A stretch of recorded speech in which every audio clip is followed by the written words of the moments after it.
ইবাদত হবে আল্লাহর, ইহসান হবে মাতা পিতার। দ্বিতীয় নাম্বার ফয়সালা হলো ওয়াবিল ওয়ালিদাইনি ইহসানা, মাতা পিতার সাথে ইহসান করো। কার কথা?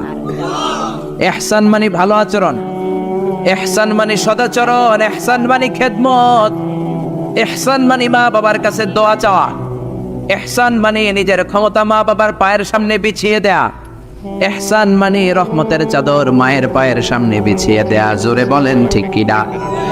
পৃথিবীর সব আল্লাহর ওলিগুলো যদি এই পুরো কোরআনুল কারীমকে খতম দিয়ে একটা গ্লাসের পানির মধ্যে ফু দেয়, আর আপনার মা যদি আরেকটা গ্লাসের পানির মধ্যে শুধু বিসমিল্লাহ বলে ফু দেয়, আল্লাহর কসম আপনার মায়ের দোয়াটা কবুল হয়ে যাবে। ঠিক কিনা? মায়ের দোয়া সবচেয়ে বড় দোয়া। অনেকে আছে ওই মা বাবার কাছে দোয়া চায় না। আরে আপনার বাবা আপনার বড় পীর সাহেব, আপনার মা আপনার বড় পীর সাহেব। মা বাবা থুইয়া বাবার দরবারে যাইয়া বাবার দরবারের কবরের উপরে মশারি দিয়ে আসে, এরকম ডাকাত আছে না নাই? যে লোকটা মাজারে মশারি দেয় দেখবেন ওর বাপেরে মশাই কামড়ায়, ওর মারে মশাই খায়, আছে না নাই? এজন্য আল্লাহ বললেন আমার দ্বিতীয় ফয়সালা ওয়াবিল ওয়ালিদাইনি ইহসানা, মাতা পিতার সাথে ইহসান করবা। ইবাদত হবে আল্লাহর, ইহসান হবে মাতা পিতার। তাহলে প্রথম ফয়সালা হলো ইবাদত আল্লাহর, দ্বিতীয় ফয়সালা হলো মাতা পিতার সাথে ইহসান করতে হবে। কার কথা? দ্বিতীয় ফয়সালার সাথে কোনো দ্বিমত আছে? এটাও একমত। আল্লাহর ইবাদত করা কি ফরজ না নফল? আল্লাহর ইবাদত যেমনি ফরজ, মাতা পিতার প্রতি ইহসান করা এটাও ফরজ। ঠিক কি না? মা বাবার সাথে ভালো আচরণ ইহসান, এটা নফল নয়, এটা অপশনাল নয়, এটাকে কম্পালসারি করে দিয়েছে কে? আমরা বললাম আল্লাহ। আপনার দুইটা ফয়সালার সাথে আমরা একমত, কিন্তু আপনার ইবাদত কেমন করে করব আমরা বুঝলাম, কিন্তু মা বাবার সাথে ইহসান কেমন করে করতে হয় আমরা জানি না। ইহসান কাকে বলে আমাদেরকে বুঝায়া দেন। রব্বুল আলামিন নিজেই ইহসানের ব্যাখ্যা দিতে শুরু করলেন। ইম্মা يبلغن عندك الكبر أحدهما أو كلاهما فلا تقل لهما أف। আল্লাহ নিজেই ইহসানের ব্যাখ্যা দিয়ে বলছেন, ইহসানের প্রথম ব্যাখ্যা হলো মা বাবা একজন কিংবা দুইজন যখন বার্ধক্যে উপনীত হয়ে যায়, মা বাবার একজন কিংবা দুইজন যখন বয়সে উপনীত হয়ে যায়, তাদের কোনো কাজের কারণে নাক ছিটকানো যাবে না। এটাই ইহসান। কোন সুবহানাল্লাহ। মা বাবা যখন বয়সে পৌঁছে যায়, আমাদের অনেকের আব্বা আম্মার বয়স হয়ে গেছে না? আমার আব্বারই তো বয়স হয়ে গেছে 60-এর উপরে। তো আপনারা যারা, আপনাদের আব্বার বয়স 60-70 হয়ে যাবে। আল্লাহ বললেন বাবা মার বয়স যখন 70-80-তে চলে যায়, খবরদার তাদের কোনো কাজে নাক ছিটকাবা না, তাদের কোনো কর্মকাণ্ডে শব্দটাও বলবা না। কথাটা কার? কারণ তোমরা যখন ছোট ছিলা তোমাদের কোনো কর্মকাণ্ডে তোমার বাবা মা কিন্তু নাক ছিটকায় নাই। ঠিক এরা আমরা যখন ছোট ছিলাম মা বাবারে জ্বালা যন্ত্রণা দিতাম, তখন কিন্তু আমাদেরকে মা বাবা ঘর থেকে বের করে দিয়েছে। আপনার কত আগের স্মৃতি মনে আছে? আপনার বয়স যখন 3, কি কি ঘটছিল মনে আছে? তো 3 বছর যদি মনে না থাকে, বয়স যখন 2 ছিল ওইটা মনে আছে? বয়স যখন 1 ছিল, যন্ত্রণা জ্বালা যন্ত্রণা তো ওই সময় করছেন বেশি। ঠিক কি না? শীতের রাতে ডান দিকে আমার মা আমারে শোয়ালো, খেয়াল করে বুঝেন। মাঘ মাসের কনকনে প্রচন্ড শীত, পেশাব করে ডান দিকটা ভিজিয়ে দিয়েছি, মা আমারে ঘর থেকে বের করে দেয় নাই। আদর করে সোহাগ করে যত্ন করে আমার মা আমারে বাম দিকে রেখেছে, আবার বাম দিকে পেশাব করে ভিজিয়ে দিয়েছি, ঘর থেকে বের করে দেয় নাই। রাত 3টার দিকে আমার মা বাম দিক থেকে উঠিয়ে তার বুকের মধ্যে আমারে রেখেছে। রাত 3টার দিকে পেশাব করে আমার মায়ের বুকটা আমি 3টার দিকে ভিজিয়ে দিলাম। আমার মা তখন আমারে ঘর থেকে বের করে দেয় না, এতিমখানায় ফেলে আসে নাই, রাস্তায় ফেলে আসে নাই। রাত 3টার দিকে শাড়িটা চেঞ্জ করে, জামাটা চেঞ্জ করে আবার বুকে নিয়ে ঘুমাতে গিয়েছে। ঠিক কিনা? এজন্য আল্লাহ বোঝাতে চাইলেন ইহসান কারে বলে। শোনো শোনো, ওই বাবা মা যখন বয়স 70 হয়ে যাবে, ওই বাবা মার বয়স যখন 80 হয়ে যাবে, খবরদার খবরদার বাবা মার কোনো কাজে নাক ছিটকাবা না, উফ শব্দটাও করবা না। তোমরা যখন জ্বালাতন করেছো, বাবা মা তোমাদেরকে ঘর থেকে বের করে দেয় না, এতিমখানায় রেখে আসে নাই। এখন বয়সের কারণে বাবা মা যদি জ্বালাতন করে, বাবা আর মারে বৃদ্ধাশ্রমে রেখে এসো না। ঠিক কিনা? এজন্য আল্লাহ রেখে বললেন খবরদার বাবা মারে বৃদ্ধাশ্রমে রেখে আসো না। তোমাদের জ্বালা যন্ত্রণা বাবা মা সহ্য করেছে, তোমারে ঘর থেকে বের করে দেয় না, এতিমখানায় রেখে আসে নাই। এজন্য বাবা মা যদি ঘরের মধ্যে পেশাব করে পায়খানা করে পরিষ্কার করবা, তাহলে তোমার জীবনটারে উজালা করে দেবে কে? বৃদ্ধাশ্রমে রেখে আসা যাবে? বাবা মারে যদি বৃদ্ধাশ্রমে রেখে আসো, মনে রাখবা তোর কপালে বৃদ্ধাশ্রমে জুটবে না।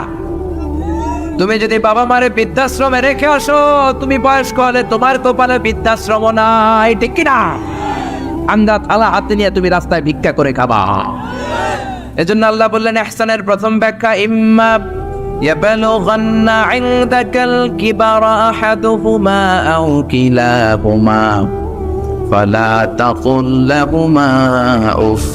বাবা মা যখন বার্ধক্যে উপনীত হয়, তাদের কোনো কাজে নাক ছিটকাবা না, উফ শব্দটাও করবা না, উফ এটাও বলা যাবে না। কথাটা কার? ইহসানের 2 নাম্বার ব্যাখ্যা, ওয়ালা তানহারহুমা, আব্বা আম্মারে ধমক দিও না। কিছু টাকা আইতাছে, মায়ের ধমক দেয়, বাবারা ডাকে বুড়া, মায়ের ডাকে বুড়ি, আসরা নাই? কেমন করে মা বাবারে তুমি বুড়া বুড়ি ডাকো? তারা তো বুড়া বুড়ি হয়েছে তোমার কারণে। তোমারে মানুষ করতে যে তারা তাদের জীবন যৌবন সব হারিয়েছে। তোমারে লেখাপড়া করাতে যে তারা তাদের জমিন হারিয়েছে। তোমাকে বিদেশ পাঠাতে যে তারা তাদের ভিটে মাটি হারা হয়েছে। কিছু লোক আছে এলাকার সবার সাথে খুব মিষ্টি আলাপ, বন্ধু বান্ধবের সাথে খুবই ভদ্রতা, কিন্তু ঘরে ঢুকলেই মায়ের সাথে ঝিড়কি দিয়ে কথা বলে, ধমক দিয়ে কথা বলে, এরকম বেয়াদব আছে না নাই? আল্লাহ বললেন ওয়ালা তানহারহুমা, ধমক দিও না, তোমার সব আমলগুলো বাতিল করে দিবে কে? ওয়ালা তানহারহুমা ওয়া কুল লাহুমা কওলান কারীমা, বরং বাবা মার সাথে কোমল আচরণ করো। যত ভদ্রতা তুমি জানো, যত নম্রতা তুমি শিখেছো, যত কার্টিসি তুমি জানো, সব কার্টিসি বাবা মার সাথে মেনটেন করবা। যত সফটলি কথা বলা যায়, যত কোমল ভাবে কথা বলা যায়, যত মোলায়েম ভাষায় কথা বলা যায়, বলতে হবে কার সাথে? জোরে বলেন, রাজি আছেন তো? রাজি আছেন? এরপর আল্লাহ বললেন ওয়াখফিদ লাহুমা জানাহায যুল্লি মিনার রাহমাতি ওয়া কুর রাব্বিরহামহুমা কামা রাব্বায়ানি সাগীরা। ওয়াখফিদ লাহুমা জানাহায যুল্লি মিনার রাহমা, বাবা মার জন্য রহমতের চাদর বিছিয়ে দাও। তোমার যত সম্পদ আছে মা বাবার পায়ের সামনে বিলিয়ে দাও, তোমার জীবনে বরকত দেবে কে? এজন্য প্রথম বেতন পেলে টাকাটা দিবেন মায়ের হাতে, গিফট কিনলে আগে দিবেন মাকে। বউরে দিবেন না ওটা বলতেছেন না, বউরে তো দিবেনই, কিন্তু আগে মায়ের হাতে কিছু দিবেন, তাহলে আপনার ইনকামে বরকত দিবে কে? আর বাবা মা একজন কিংবা 2 জন যদি দুনিয়া থেকে বিদায় নেয়, বাবা মার কবরের সামনে দাঁড়িয়ে চোখের পানি ছেড়ে তোমরা পড়ো রব্বিরহামহুমা কামা রাব্বায়ানি সাগীরা ওয়া কুর রাব্বিরহামহুমা কামা রাব্বায়ানি সাগীরা। কবরের সামনে দাঁড়িয়ে আল্লাহরে বলেন, আল্লাহ বাবা মা ছোটবেলা যেমনি আমাদেরকে আদর দিয়ে, সোহাগ দিয়ে, ভালোবাসা দিয়ে আগলে নিয়েছে, আমার বাবা মা ইন্তেকাল করার কারণে তোমার কাছে যাওয়ার পরে তুমিও আদর আর ভালোবাসা দিয়ে আমার বাবা মাকে কাছে টেনে নিও। পড়ে না আমিন? আর জোরে পড়ে না আমিন? এই জন্য আল্লাহর ফয়সালা 2টা। জোরে বলেন কয়টা? সবাই বলেন। ঘুম আসছে তো জিমাই পড়েন কেন? ফয়সালা কয়টা? 1 নম্বর ফয়সালা ইবাদত হবে একজনের, তিনি কে? 2 নম্বরে খেদমত করতে হবে কার? বিশ্বনবী বললেন এই পৃথিবীতে যত ভালো আমল আছে তার মধ্যে শ্রেষ্ঠ ভালো আমল হচ্ছে মা বাবার খেদমত, বিররুল ওয়ালিদাইন। এক সাহাবী বললেন আইয়ুল আমালি আফদাল ইয়া রাসূলুল্লাহ, ও নবী সবচেয়ে ভালো আমল কোনটা? বিশ্বনবী বললেন সবচেয়ে ভালো আমল 3টা। জোরে কোন কয়টা? 1 নম্বরে সালাতু ফি ওয়াক্তিহা, সময় মতো নামাজ, যেখানে আজান হবে ওই জায়গায় নামাজ পড়ার দরকার আছে না নাই? সালাতে কায়েম করো, সালাতে কায়েম করো, হবে সম্মানী তুমি, হবে জান্নাতি তুমি, হবে সম্মানী তুমি, হবে জান্নাতি তুমি, দিবে কাল হাসরে শীতল ছায়া আরশে আজিম, রব্বিয়াল আলা রব্বিয়াল আযীম। ঠিক কি না? 1 নম্বর ভালো আমল হচ্ছে সময় মতো নামাজ। 2 নম্বর সবচেয়ে ভালো আমল হলো বিররুল ওয়ালিদাইন, মাতা পিতার খেদমত করা। তিন নম্বরে সবচাইতে ভালো আমল হলো আল জিহাদ ফি সাবিলিল্লাহ, আল্লাহর রাস্তায় জিহাদ করা। সুবহানাল্লাহ। তার মানে এই পৃথিবীর সবচাইতে তিনটা ভালো আমলের মধ্যে মা বাবার সাথে খেদমত করাটা আছে না নাই? এই পৃথিবীর সবচেয়ে ভালো আমল যে তিনটা, এর মধ্যে মা বাবার খেদমত করাটাও আছে, ঠিক কি না? আর এই হাদিসে বিশ্বনবী বললেন মা বাবার খেদমত করা জিহাদের চেয়ে বেশি সওয়াবওয়ালা। এক সাহাবী আসলেন, যা রাজুলুন ইলা রাসূলিল্লাহ ইস্তাযিনুল জিহাদ, এসে বললেন ও নবী জিহাদে যেতে চাই, জিহাদে যাওয়ার অনুমতি দেন। বিশ্বনবী বললেন ও সাহাবী, ঘরে আব্বা আম্মা আছে নাকি? সাহাবী বললেন আছে। বিশ্বনবী বললেন ফাফিহিমা ফাজাহিদ, ঘরে যাও বাবা মার খেদমত করো, বাবা মার খেদমত করলে ঘরে বসেই জিহাদের সওয়াব পাবা। বাবা মার খেদমত করলে ঘরে বসেই জিহাদের সওয়াব পাওয়া যায়। চিল্লায় পড়েন আল্লাহু আকবার।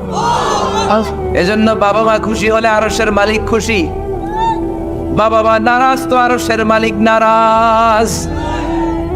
এজন্য বিশ্বনবী বলতেন রেদার রাব্বি ফি রেদাল ওয়ালিদ, বাবা মা যদি খুশি হয় আল্লাহ খুশি হয়। ওয়া সাখাতুর রাব্বি ফি সাখাতিল ওয়ালিদ, বাবা মা যদি নাখুশ হয়ে যায় আরশের মালিক আল্লাহ নাখুশ হয়ে যায়। এজন্য বাবা মার কাছ থেকে দোয়া নেওয়ার দরকার আছে না নাই? বিশ্বনবী বলতেন জান্নাতে দুইটা স্পেশাল দরজা আছে, একটা দরজার নাম আব্বা, আরেকটার নাম মানে আল আব, আরেকটা আল হুম। এই দুইটা দরজা আমাদের ঘরে আছে না নাই? এজন্য বিশ্বনবী বলতেন দুইটা দরজা তোমাদের ঘরে আছে, ওমা জান্নাতুকা ওয়া নারুক, বাবা মাই তোমার জান্নাত, বাবা মাই তোমার জাহান্নাম। এজন্য বাবা মার সাথে কেমন আচরণ করবা তোমাদের decision, the decision is yours. তুমি ডিসাইড করবা তুমি জান্নাতে যাবা না জাহান্নামে যাবা। আপনি কপালে যত সেজদা দেন, যত কপাল কালো বানান, যতগুলো হজ করে আল হাজ টাইটেল লাগান, যত যাকাত দেন, যত আমল করেন, আপনার মা যদি আপনার উপর নাখোশ হয়ে আল্লাহর কাছে বদদোয়া দেয়, আপনার সব আমলগুলোরে বরবাদ করে দিবে কে? এজন্য বাবা মা যদি হিন্দু হয়, বাবা মা যদি নাস্তিক হয়, তারপরও মা বাবার দোয়ার দরকার আছে না নাই? বাংলাদেশে এরকম অনেক হিন্দু ফ্যামিলি আছে, ছেলে মুফাসসিরে কোরআনের তাফসীর শুনে না, মুফাসসিরের হাতে হাত রেখে কালিমা পড়ে মুসলমান। এরকম হিন্দু ছেলে আছে না নাই? কিন্তু বাবা মা মুসলমান হয় নাই। এখন বাবা মার সাথে খারাপ আচরণ করা যাবে? বাবা মা যদি হিন্দু হয়, বৌদ্ধ হয়, বাবা মা যদি খ্রিস্টান হয়, সে তোমার বাবা মা, ঠিক কিনা? বিশ্বনবীর শালীর নাম আসমা, কি নাম? আসমা বিনতে আবি বকর, বুখারীর বর্ণনা।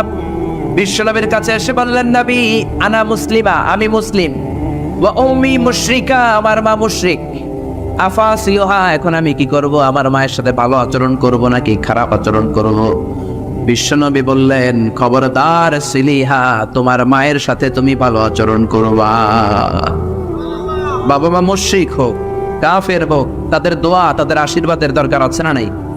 সাইয়েদনা ইব্রাহিম জালিল কাদের পয়গাম্বর, ঠিক কি না? উলুল আজমি মিনার রুসুল, খলিলুল্লাহ, মুসলিম মিল্লাতের জাতির পিতা, চিল্লায় কোন ঠিক কি না? কিন্তু ওনার আব্বারে উনি কালেমার দাওয়াত দিতে পারে নাই, দেওয়ার পরেও মানে নাই বাবার নামাজ। তারপরে উনি বাবার সাথে খারাপ আচরণ করেছে নাকি? মোলায়েম ভাষায়, কোমল ভাষায়, আদবের সাথে বাবার ডেকে বলেছে ইয়া আবাতি লিমা তা'বুদু মা লা ইয়াসমা'ু ওয়া লা ইউবসিরু ওয়া লা ইউগনি আনকা শাইআ। ও আমার সম্মানিত পিতা, কেন ওই মূর্তির ইবাদত করেন? 10টা হাত এরকম বের করে দিয়ে দাঁড়ায় থাকে, জিহ্বা বের করে, সামনে থাকে মিষ্টি রসমালাই, দুধ কিচ্ছু খেতে পারে না, মাছি বসলেও তাড়াতে পারে না, ঠিক কিনা? কেন এই মূর্তির পূজা করেন? কেন এই পুতুলের ইবাদত করেন? যে এই পুতুল কানে শোনে না, চোখে দেখে না, নিজের গায়ের মাছিটা নিজে তাড়াতে পারে।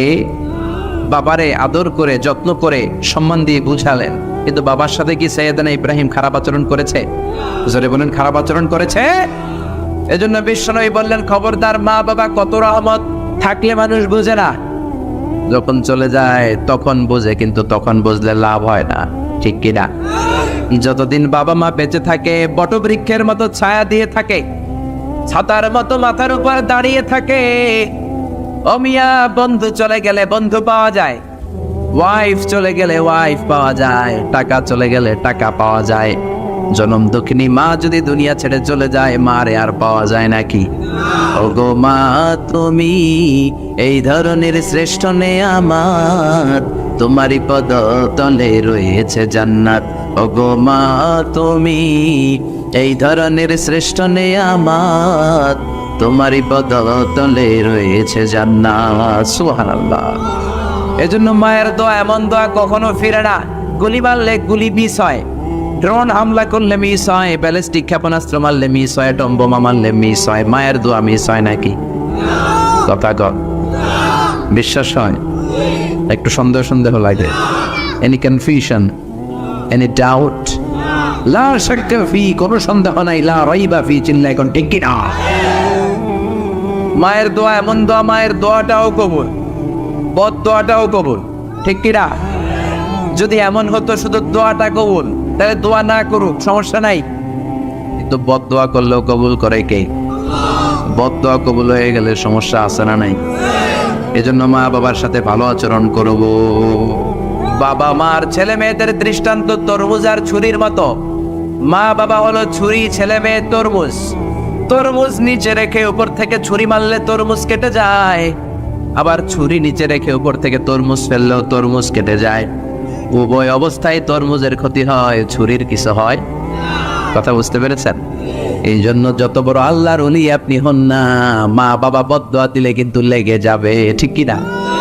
বনি ইসরায়েলের একজন আবেদ ছিল, নাম জুরাইজ। নাম কি? বুখারীর বর্ণনা, প্রামাণ্য বর্ণনা আপনাদেরকে শোনাচ্ছি। জুরাইজ সে একজন অনেক বড় আল্লাহর ওলি। তাহাজ্জুদের নামাজ পড়তো রাতে। তাহাজ্জুদের নামাজ ছাড়া আল্লাহর ওলি হওয়া যায়? কথা বলে। ومن الليل فتهجد به نافلة لك عسى أن يبعثك ربك مقاما محمودا। তাহাজ্জুদের নামাজ যদি আপনি পড়েন, আপনার মর্যাদা বাড়িয়ে দিবে কে? এ আল্লাহর ওলি জুরাইজ থাকতেন পাহাড়ের উপর। পাহাড়ের উপরে তাহাজ্জুদের নামাজ পড়ছেন। ইন দ্য মিন টাইম ওনার মা ওনাকে ডেকেছে, ইয়া জুরাইজ আশরিবনি মোয়া, পানি খাওয়া। জুরাইজ মনে মনে ভাবে, হায় হায়, নামাজের মধ্যে দাঁড়ালাম, এখনই মায়ের তৃষ্ণা লাগলো, কি করব? মায়ের ডাকে সাড়া দেব নাকি নামাজ চালিয়ে যাব? জুরাইজ মনে মনে ভাবে, কিছুক্ষণ পরে যে মাকে পানি খাওয়াবো, আগে নামাজটা পড়ি। কিছু সময় পর তার মা আবার ডাক দিল, ইয়া জুরাইজ। জুরাইজ আবার বিপদে পড়ে যায়, হায় হায়, কি করব? নামাজ পড়বো নাকি মারে পানি খাওয়াবো? আবার সিদ্ধান্ত নিল, না না, নামাজটা শেষ করে যাব। 3 বার ডাকার পরে জুরাইজ নামাজের কারণে মায়ের ডাকে সাড়া দেয় নাই। মায়ের মনের মধ্যে দুঃখ লেগেছে, মা তার মনে কষ্ট পেয়েছে। মুহূর্তের মধ্যে মা 2টা হাত তুলে আল্লাহর কাছে বদদোয়া দিয়েছে। কবুল করে নিয়েছে কে? ওই যে বলছি, মায়ের দোয়াও কবুল, বদদোয়াও। এটা কি মুফাসসিরে কোরআন নাকি হাফেজ না মাওলানা না আল্লাহর ওলি, ইট ডাজন্ট ম্যাটার। ওইটা কোনো বিষয় না। দোয়া করলেও কবুল, বদদোয়া তো কবুল, চিল্লা এখন ঠিক কি না? উনি দোয়া করলেন, আল্লাহুম্মা লা তুমিতহু ইল্লা আন তুরিয়াহুল মুবিসাত। ও আল্লাহ, 3 বার ডাকলাম, পানি খাওয়ালো না। আমার মনে বড় দুঃখ লেগেছে। আল্লাহুম্মা লা তুমিতহু ইল্লা আন তুরিয়াহুল মুবিসাত। আমি বদদোয়া দিলাম, বেশ্যা নারীর ফিতনায় না ফেলে জুরাইজকে মরণ দিও না। কবুল করে নিল কে? মা দোয়া করছে, আল্লাহ, আমার ছেলেরে তুমি বেশ্যা নারীর ফিতনায় ফেলে দিও। ঠিক তার 3 দিন পরে এক বেশ্যা নারী এসে তার দরজায় নক করতে শুরু করছে। তাহাজ্জুদের নামাজের পর জুরাইজ দরজা খুলে দেখে এক বেশ্যা নারী। বেশ্যা নারী বলে, দেখো আমি কত সুন্দরী, অনন্যা, সুস্নিগ্ধা, প্রিয়ংবদা, সুহাসিনী, সুকেশিনী, সুভাসিনী, অসূর্যম পশ্যা, কাক পক্ষীও টের পাবে না, কেউ জানবে না, তুমি আমার সাথে অপকর্ম করো। আল্লাহর ওলি জুরাইজ বলে, খবরদার, ওয়াল আয়াদু বিল্লাহ, আমি একজনকে ভয় পাই, তিনি কে? আল্লাহরে যারা ভয় পায় তাদের দ্বারা এই কাজ করা সম্ভব না, দূর হয়ে যা। আল্লাহর ওলি জুরাইজের সাথে সুবিধা করতে না পেরে বেশ্যা পাহাড় থেকে নেমে যায়। নেমে দেখে পাহাড়ের নিচে রাখাল শোয়া। রাখাল রেগম থেকে উঠিয়ে বেশ্যা বলে, আমি কত সুন্দরী দেখো। রাখাল মনে মনে কয়, পাইছি তোরে। রাখাল আর বেশ্যা মিলে অপকর্ম করে জিনায় লিপ্ত হয়ে যায়। গভীর রাতে 2 জন জিনা অপকর্ম করে, ব্যভিচার করে। আর ব্যভিচারের ফসল হিসেবে ওই বেশ্যা নারীর পেটের ভিতরে কিছুদিনের মধ্যেই সন্তান দিয়ে দেয় কে? দিন গড়িয়ে রাত আসে, মাস যে বছর আসে। 3 মাস যাওয়ার পর বেশ্যা নারীর পেটটারে উঁচা করে দিছে কে? এবার এলাকার লোকেরা ধরেছে, তুই তো বিয়ে করস নাই, পেটে বাচ্চা আসলো কেমনে? You didn't get married, so from where did you get the baby? তোমার বিয়ে হয় নাই, তোমার হাজবেন্ড নাই, তোমার পেটে বাচ্চা আসলো কেমনে? বেশ্যা বলে আমার পেটের বাচ্চার বাবা হচ্ছে ওই আল্লাহর ওলি জুরাইজ। জুরাইজ আমার সাথে অপকর্ম করেছে রাতের আধারে, কেউ দেখে নাই। সবাই মিলে জুরাইজ রে ধরো, এটা বন্ড। কথাটা হাসানা মিসা? কত পার্সেন্ট মিসা? সবাই কয় হায় হায়, এতদিন ভাবতাম আল্লাহর ওলি, এখন দেই বন্ড। দিনের বেলা তুমি জুব্বা বড়, তোমার কাছে পানি পড়ার জন্য যাই, আর রাতের বেলা অপকর্ম। আজকে তোর ভন্ডামি ছুটামো। উপর মে পাক সাফ, আন্দার মে খালাত মালাত। উপর দিয়া তুমি অনেক ভালো জুরাইজ, ভিতরে তোমার এত গোলমাল। উপর দিয়া ফিটফাট, ভিতর দিয়া সদরঘাট। আজকে তোর সদরঘাট বাইর করো। সবাই লাঠি সোটা নিয়ে তার গির্জা ভাঙতে গিয়েছে। গির্জা ভেঙে মাটির সাথে মেসাকার, কলার ধরে টেনে হিচড়ে জামিনে নামানোর পরে জুরাইজ বলে, কি অপরাধ করলাম? ওইটাই তো কইলি না, মারস কেন? কই তুই একটা ভণ্ড। তুই কি? জুরাইজ বলে, কি অপরাধ করেছি বলো? সবাই বলে, তুমি আল্লাহর ওলি সেজে বসে আছো, জুব্বা পরে ভাব ধরেছো, রাতে রাতারে অপকর্ম করেছো, এই বেশ্যা নারীকে তুমি গর্ভবতী করেছো, এই বেশ্যা নারীর পেটের ভেতরে যে সন্তান, এইটার বাবা হইলি তুই। জুরাইজ কয়, খাইছি, কি বিপদে বললাম, আমি তো চিনি নাই বেশ্যাকে। জুরাইজ বলল, ঠিক আছে, কি করবা? সবাই কয়, তোর ডেথ পেনাল্টি, মৃত্যুদণ্ড। কি দণ্ড? যুগে যুগে মৃত্যুদণ্ড আছে না নেই? মৃত্যুদণ্ড। এখনই তোমার শিরোচ্ছেদ করা হবে। জুরাইজ বলে, ঠিক আছে, শিরোচ্ছেদ করবার সমস্যা নাই। শিরোচ্ছেদ করার আগে 2 রাকাত নামাজ পড়ার অনুমতি দাও। কয় রাকাত? আল্লাহর ওলি জুরাইজ চোখের পানি ছেড়ে 2 রাকাত নামাজ পড়ে আল্লাহর ডেকে বলে, আল্লাহ, তুমি যদি এক হও, তুমি যদি কাদের হও, তুমি যদি সব ক্ষমতার মালিক হও, আজকে এই বেশ্যার পেটের বাচ্চাটার ইঙ্গিত করে একটা প্রশ্ন করব, তুমি পেটের বাচ্চার মুখের জবান খুলে দিবা। আল্লাহ পারে? এই ছোট্ট বাচ্চার জবান খুলে দিতে পারবে? এত ক্ষমতা আল্লাহর। হাজার হাজার মানুষ দাঁড়িয়ে আছে। 2 রাকাত নামাজের পর জুরাইজ বেশ্যারে ডেকে বলে, বেশ্যা দিকে আয়, তোর পেটের বাচ্চার বাবাকে এটা আননে। জুরাইজ কয়, সর্বনাশ। এবার বলে, আরো কাছে আয়। কাছে আসার পরে বেশ্যার পেটের দিকে ইঙ্গিত করে পেটের বাচ্চারে ডেকে বলে, উলমান হুয়া আবুক, তোমার বাবাকে বলো। সবাই হাসে। সবাই কয়, পেটের বাচ্চা, 3 মাসের বাচ্চা, এটা তো মানুষই হয় না, এটা এখন রক্ত মাংসে ছোট্ট একটা গোশতের টুকরো, এটা কথা বলবে কেমনে? জুরাইজ ডেকে বলল, পেটের বাচ্চা, তুমি যদি এক আল্লাহর আদেশে মায়ের পেটে এসে থাকো, তোমারে প্রশ্ন করবো, তুমি উত্তর দাও। মান হুয়া Abu, who is your father? তোমার পিতাকে? হাজার হাজার মানুষকে তাজ্জব করে। বেশ্যার পেটের ভেতর থেকে মানুষের মতো আওয়াজ আসতে শুরু করলো। পেটের ভেতর থেকে ছোট্ট বাচ্চা বলে, আনতা ওয়াস্তাবি, আপনি আমার বাবা নন। ওই যে সিপাহি দাঁড়ায় আছে, আর রাই হুয়া আবি, ওই রাখাল হলো আমার বাবা। আল্লাহু আকবার।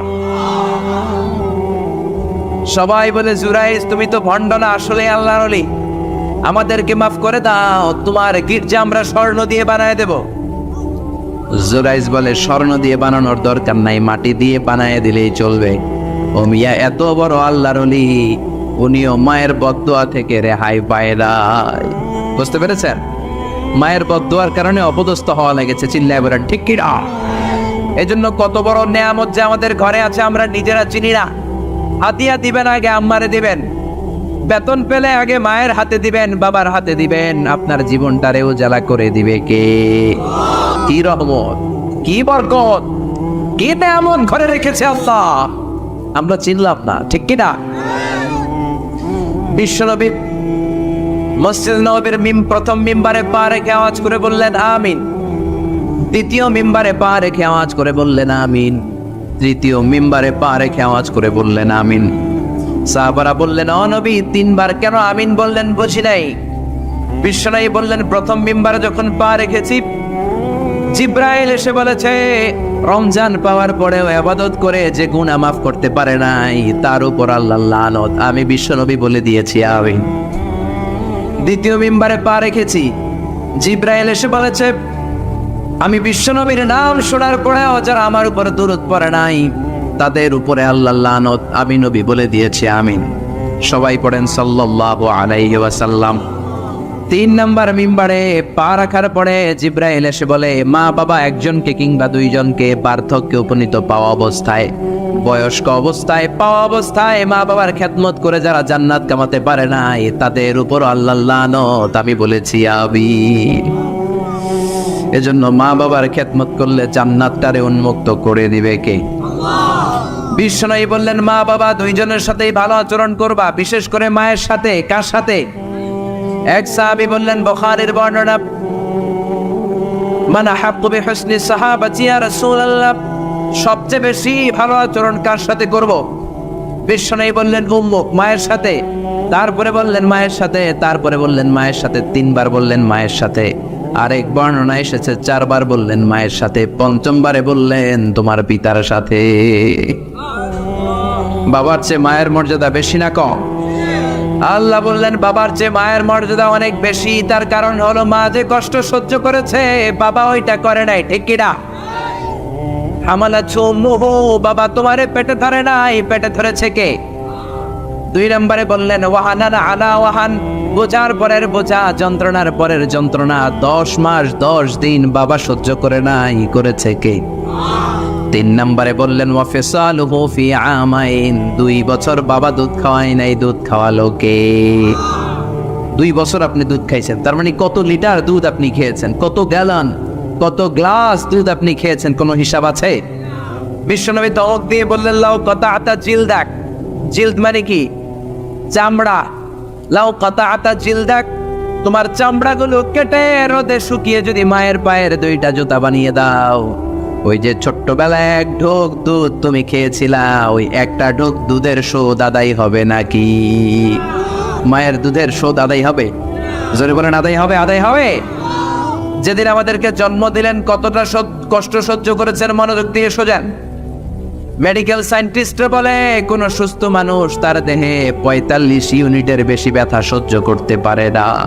একজন তাজা সুস্থ মানুষ তার দেহে 45 ইউনিট পেইন একবারে সহ্য করতে পারে। ব্যথার মাত্রা যদি 45 ইউনিটের বেশি হয়, লোকটা হয় বেহুশ নয় মরে যাবে। আমার আর আপনার মা আমাদেরকে জন্ম দিতে যে 57 ইউনিটেরও বেশি ব্যথা সহ্য করেছেন, 57 ইউনিট প্লাস। কেন ইমাজিন, এটা কি কল্পনা করতে পারেন? কল্পনা করতে পারেন? 57 ইউনিটেরও বেশি, যেই ব্যথাটা কোনো অ্যাক্সিডেন্টে আপনার দেহের 20টা হাড়টি একসাথে ভেঙে গেলে যত ব্যথা, তার চেয়েও বেশি ব্যথা। চিল্লায় কোন আল্লাহু আকবার। এজন্য আল্লাহ ডেকে বললেন, খবরদার মায়ের সাথে বেয়াদবি করো না। মায়ের সাথে বেয়াদবি করলে তোমার কোনো আমল কাজে আসবে না। বিশ্বনবীর জলিল কদর সাহাবার নাম ছিল আলকামা। কি নাম? আরো জোরে বলেন কি নাম? আলকামা অসুস্থ, ইন্তেকাল করবে, মুমূর্ষ, কিন্তু মুখ দিয়ে কালেমা বের হয় না। তার আত্মীয় স্বজন সবাই মিলে তার সামনে কালিমা পড়ে, কিন্তু কালিমা বের হয় না। 3 দিন বিছানায় পড়া। কয়দিন? বিশ্বনবী বলেছেন লাকিনু মাউতাকুম লা ইলাহা ইল্লাল্লাহ, তোমরা তোমাদের মুমূর্ষ মৃত রোগীদের সামনে বসে লা ইলাহা পড়ো। কি পড়ো? কিন্তু বললেন না লা ইলাহা পড়েন, লা ইলাহা পড়েন। অনেকে মারা যাবে, দাদা মারা যাবে, চাচা মরে যাবে, বিছানায় পড়া, কানের সামনে যায় ঠিক লা ইলাহা পড়েন, লা ইলাহা পড়েন। এরকম জোরাজুরি করবেন না, তার রোগও বেরোচ্ছে, এমনিই তো একটা জ্বালা। আবার যদি আপনি চাপাচাপি করেন, সে যদি বলবে শোনা করুন না, ঝামেলা আসরা নাই। এজন্য বিশ্বনবী বললেন জোরাজুরি করো না, কানের সামনে যে আস্তে আস্তে তার সামনে যে পড়তে শুরু করে দাও লা ইলাহা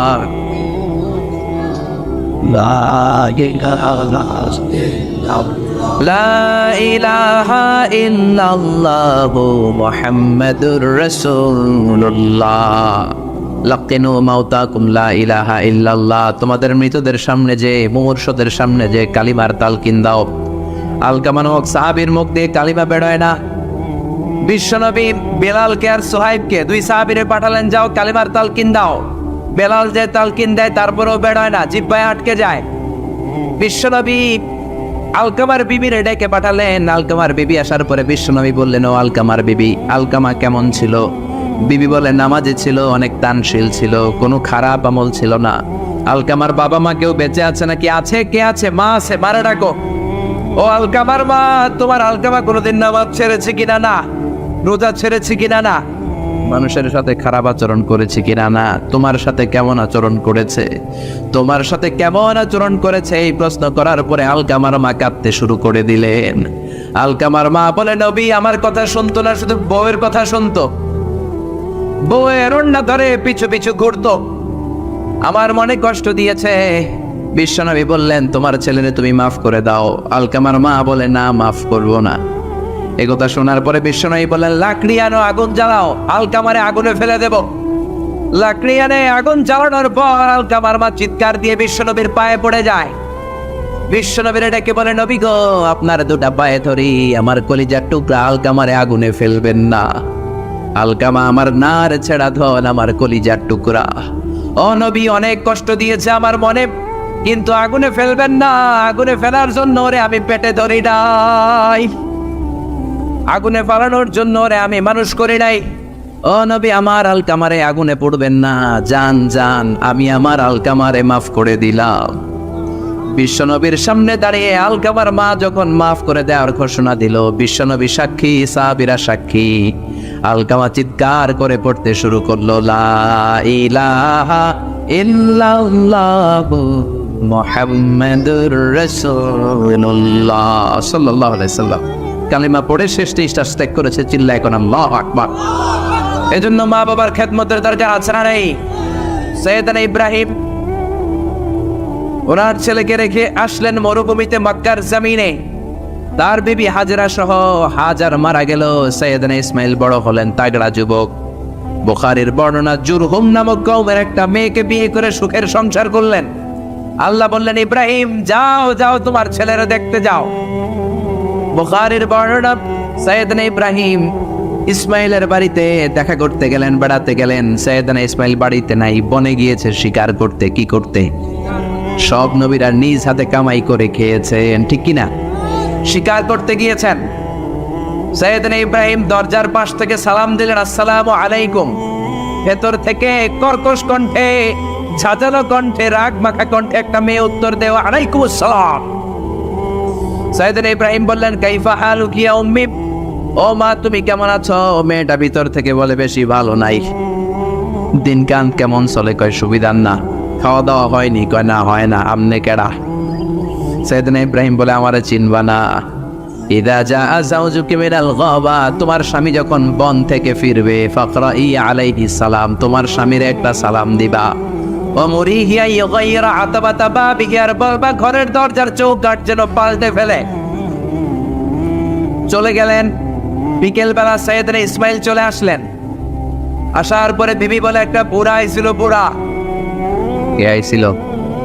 সৈয়দনা ইসমাইল বলে, বুড়া আসবে কোত্থেকে? কেন এসেছে? কি জন্য এসেছে? কি বলেছে? তার স্ত্রী বলতে লাগলো, আপনারে সালাম দিয়েছে। ওয়ালাইকুম আসসালাম। আর বলেছে আপনি যেন ঘরের দরজার চৌকাঠ যেন পাল্টে ফেলেন। এই কথা বলার সাথে সাথে সৈয়দনা ইসমাইল ভয় পেয়ে গেলেন, লাফ দিয়ে উঠলেন। কি? ঘরের দরজার চৌকাঠ পাল্টে ফেলতে বলেছে ওই বয়স্ক লোক?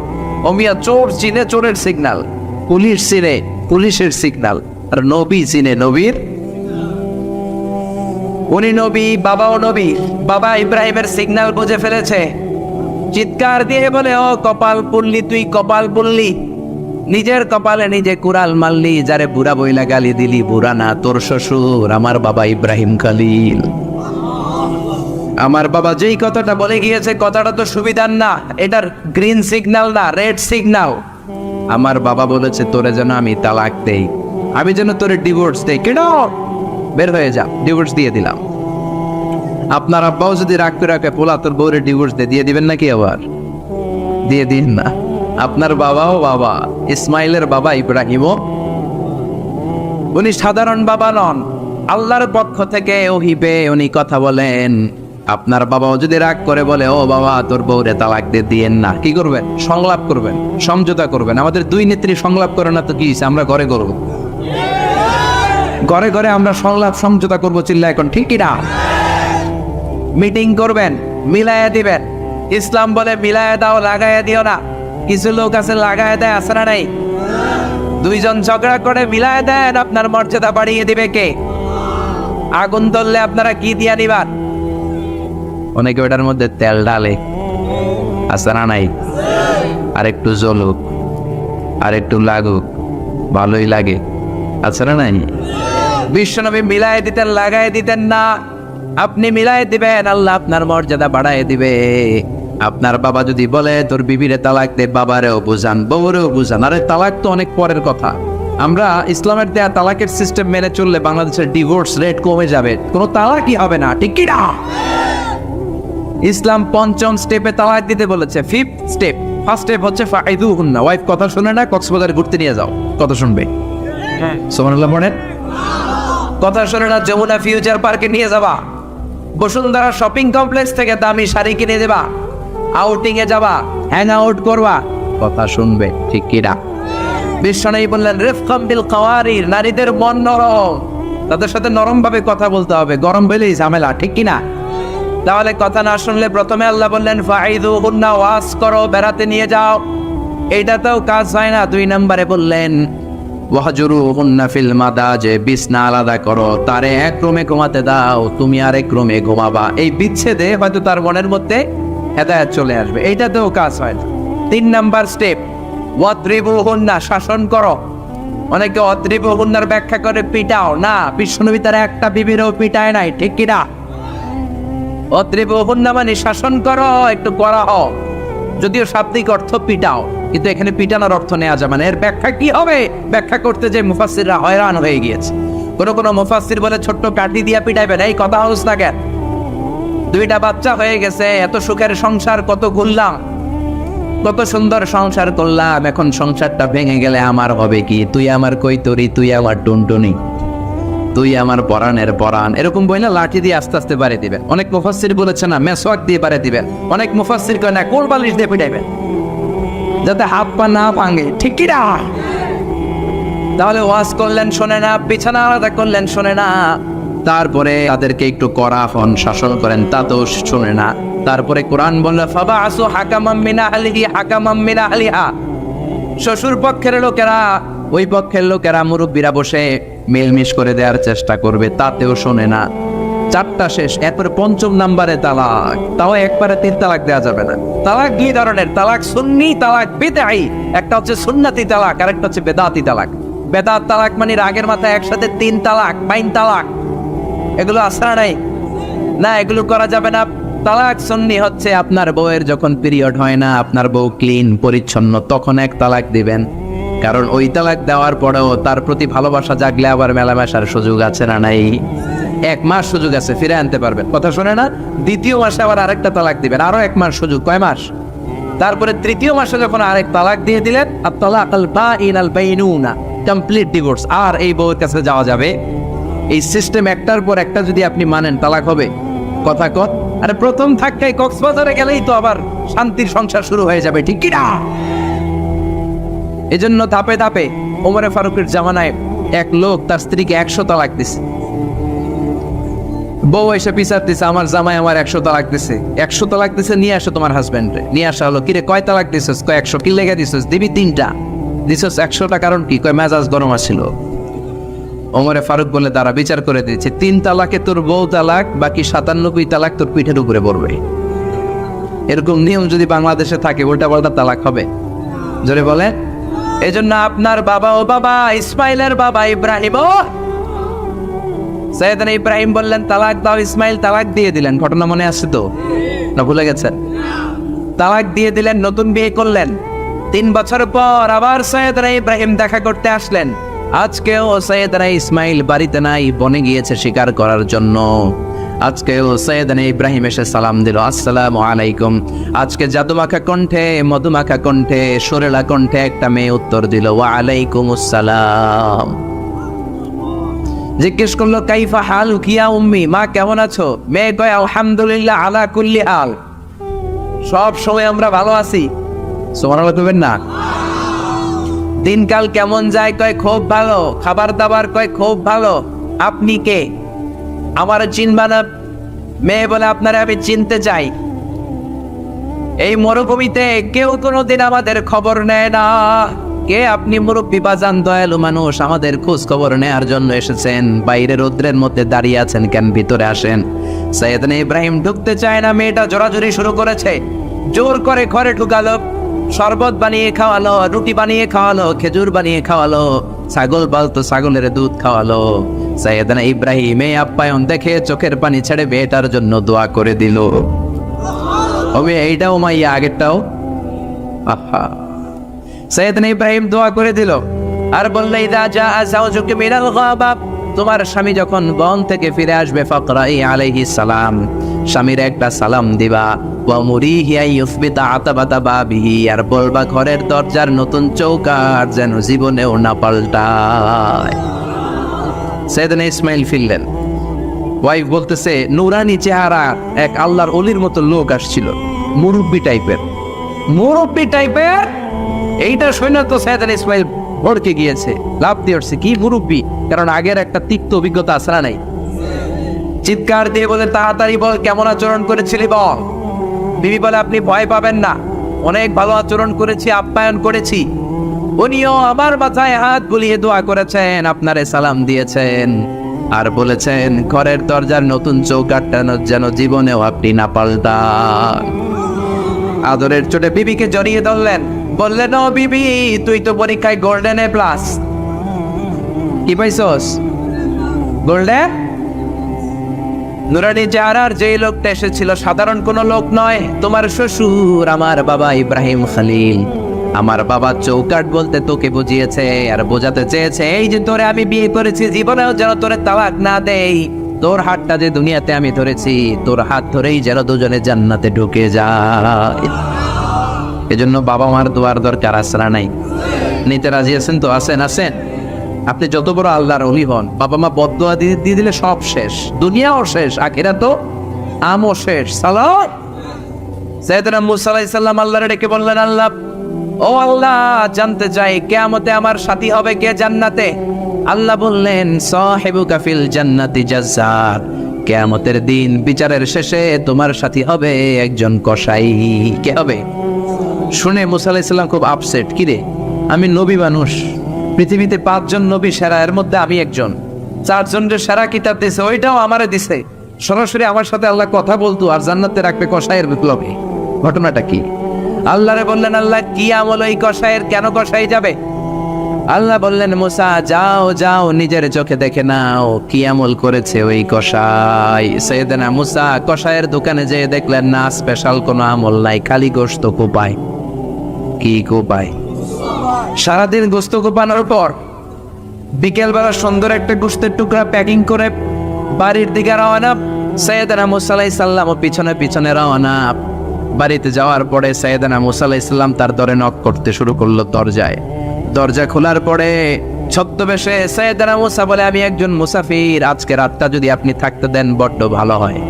কসাই বলে, আহলান সাহালান মারহাবান, তো এবার আসেন মিয়া, বসেন, এই ঘরে বসেন, পাশের ঘরে আমার একটু কাজ আছে। পাশের ঘরে কসাই ঢুকে মাচা থেকে একটা বৃদ্ধা মহিলাকে নামিয়ে নিজ হাতে গোসল করিয়ে টাওয়াল দিয়ে হাত পা মুছে দিয়ে নিজ হাতে গরুর গোশত রান্না করে নিজ হাতে রুটি বানিয়ে ওই মহিলার মুখের মধ্যে রুটি আর গোশত তুলে দিতে লাগলেন। বৃদ্ধা মহিলা রুটি খেতে খেতে চোখের পানি ছাড়ে আর মুচকি হাসে। খাওয়ার পরে মহিলা 2 হাত তুলে আল্লাহর কাছে দোয়া করে। মহিলারে খাওয়ানোর পরে বাটির মধ্যে রুটি আর গোশত এনে কসাই বলে, ও ভাই মুসাফির, আপনার রাতের খাবার খান, রাতের খাবার খেয়ে আপনি ঘুমিয়ে যান, সকালে যাবেন আপনি আপনার পথে, আমি যাব আমার দোকানে। সাইয়েদনা মুসা বলেন, পরে খাবো, আগে বলো বৃদ্ধা মহিলাটাকে। কসাই বলে, এই মহিলাটা ছাড়া দুনিয়ায় আমার আর কেউ নাই, আমি ছাড়াও এই মহিলাটার আর কেউ নাই, এই মহিলাটার কেউ নাই। মহিলাটা হলো আমার জনম দুঃখিনী মা, মা ছাড়া আমার পৃথিবীতে আর কেউ নাই, আমি ছাড়াও আমার মায়ের আর কেউ নাই। প্রতিদিন গোশত কেটে ভালো একটা গোশতের টুকরা এনে আমার মারে আমি খাওয়াই, নিজ হাতে গোসল করাই, মার গা টাওয়াল দিয়ে মুছে দেই, রুটি বানিয়ে গোশত রান্না করে মায়ের মুখে খাবার তুলে দেয়, আমার মা দোয়া করে। সাইয়েদনা মুসা বললেন, পাশের রুম থেকে তোমার মা কি দোয়া করেছে? বিড় করে একটা শব্দ কানে আসলো, অস্পষ্ট আওয়াজ। কি বলেছে আমি বুঝি নাই, কি দোয়া করেছে তোমার মা বলো। কসাই বলে, গত 20 বছর যাবত আমার মা একটা পাগলা দোয়া করে, আমি জানি কোনোদিন এই দোয়া কবুল হবে না। সাইয়েদনা মুসা বললেন, আরে ভাই বলোই না, কি দোয়া? কসাই বলে, আমার মা আমার উপর খুশি হয়ে প্রতিদিন খাওয়ার পরে হাত তুলে আঁচল পেতে আল্লাহর ডেকে বলে, আল্লাহ আল্লাহুম্মা জাআল ইবনি জালিসা মূসা ইয়াউমাল কিয়ামা। ও আল্লাহ, শুনেছি এই জামানার বনি ইসরায়েলের সবচেয়ে বড় পয়গম্বর মূসা কালিম, উনি নাকি সবচেয়ে বড় নবী। আমার ছেলের খেদমতে আমি এত খুশি, আমার ছেলের উপরে এত সন্তুষ্ট আমি আমার ছেলের জন্য দোয়া করলাম।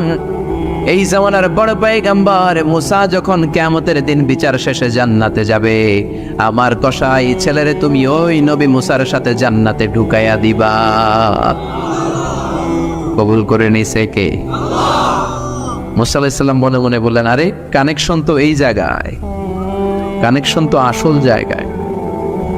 এজন্য মায়ের দোয়া ছাড়া এই পৃথিবীতে কেউ বড় নেতা হতে পারে নাই, কেউ ব্যবসায়ী হতে পারে নাই, কেউ মুফাসসিরে কোরআন হতে পারে না, হাফেজ হতে পারে না, মাওলানা হতে পারে না, আল্লাহর ওলি হতে পারে না, তার জীবনে সফল হতে পারে না। চিল্লা এখন ঠিক কি না? বিশ্বনবী মা বাবার আদর পায় নাই, জন্মের আগে বিশ্বনবীর বাবা নাই, দাদার কাছে মানুষ, পরে চাচার কাছে মানুষ, মায়েরও বেশি দিন পায় নাই, পেয়েছে মাত্র 6 বছর। মাও দুনিয়া থেকে বিদায়, এতিম নবী একা একা বড় হলেন। হুদাইবিয়ার উমরা করতে যাবেন, 1400 সাহাবীকে নিয়ে বিশ্বনবী রওনা হলেন। সফরের মাঝখানে মায়ের কবর। বিশ্বনবী সাহাবীদেরকে বললেন, ও সাহাবারা, এই যে একটা কবর দেখা যায়, এটা আমার মায়ের কবর। বিশ্বনবীর মায়ের নাম কি? আরো জোরে বলেন। তোরা দেখে যা আমিনা মায়ের কোলে, মধু পূর্ণিমারি সেথা চাঁদ দোলে, যেন উষার কোলে রাঙা রবি দোলে।